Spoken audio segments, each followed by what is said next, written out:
আসসালামু আলাইকুম দর্শক, সবাই কেমন আছেন? আশা করছি ভালো আছেন। আজকে এমন একটা মর্মান্তিক ঘটনা আপনাদের সঙ্গে শেয়ার করতে চলেছি।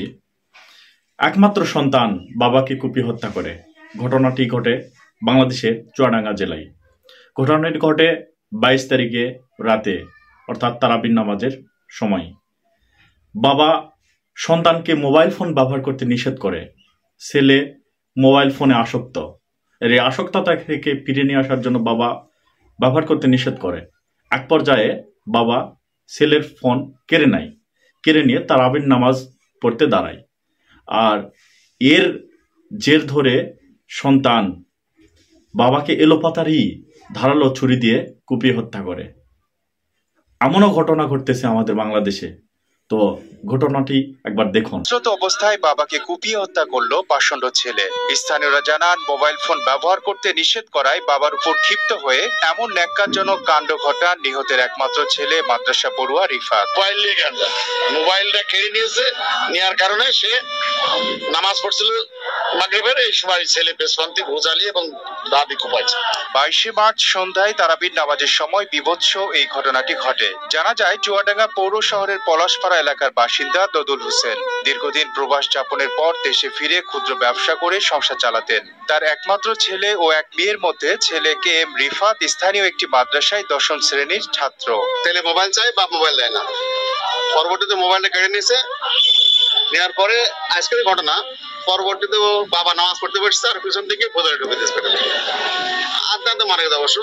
ঘটনার দিন ইফতারের পর ছেলেকে মোবাইল ফোন ব্যবহার করতে নিষেধ করে তার কাছে থাকা স্মার্টফোনটি কেড়ে নিয়ে তারাবির নামাজ পড়তে যান বাবা দদুল হোসেন।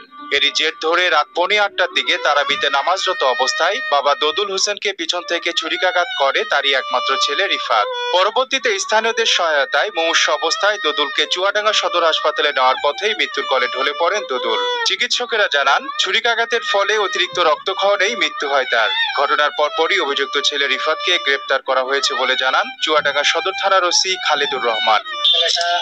তার বাবা রিন্টু যে প্রধান, উনি তার ছেলেকে মোবাইল আসক্তি থেকে করার জন্য তাকে নিষেধ করে, কিন্তু ছেলেটা কেজি হয়ে তার বাবাকে ছুরিয়াঘাত করে।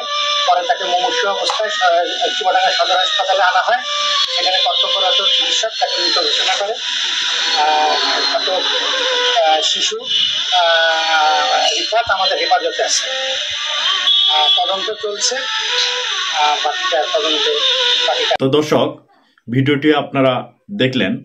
তো এই মোবাইল ফোনের কারণেই কিন্তু এই ঘটনাটি ঘটে। তো এরকম হাজারো ছেলে আছে যারা মোবাইল ফোন গেমে আসক্ত।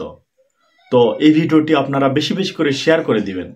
এই ভিডিওটি যেন সবাই দেখতে পায়, প্রত্যেক অভিভাবকের কাছে যেন পৌঁছে যায়, তারা যেন এখনো সচেতন হয়। আর এরকমভাবে যেন কোনো বাবাকে প্রাণ হারাতে না হয়। তো আপনাদের কাছে অনুরোধ, ভিডিওটি বেশি বেশি করে শেয়ার করে দিবেন, সবার কাছে পৌঁছাতে সাহায্য করবেন। তো সবাই ভালো থাকবেন। ধন্যবাদ সবাইকে। আসসালামু আলাইকুম।